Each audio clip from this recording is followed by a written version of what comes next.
Shall I let you in on the real secret to success at A-level? Post-it notes. Yep, you heard me right. Post-it notes should be the study skill tool that you are using on a daily basis. We're talking about studying now, and studying is all about the day-to-day activities that are going to help you not just get your head around novel concepts, but actually master them. Revising for exams comes later.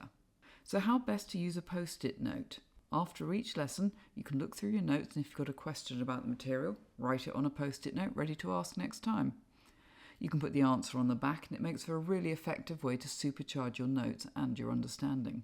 At the end of each mini-topic, you should make a list of definitions which would benefit from being memorised, and explanations where the language and terminology you use needs to be absolutely spot on.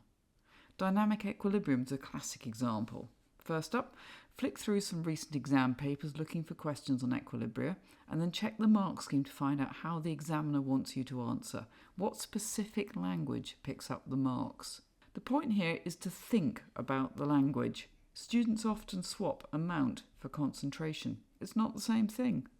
Amount is talking about the number of moles of substance in a system.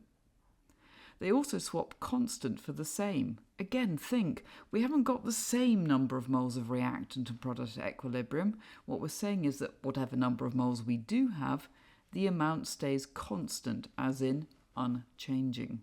Post-it notes are easily transformed into flashcards when you begin revising. Learning these perfect answers means that in the exam you can relax knowing that you're not going to tie yourself in knots trying to explain tricky concepts, and that you've got the exam language nailed.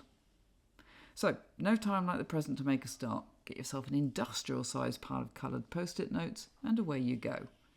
Crunch Chemistry, everything you need for A-level.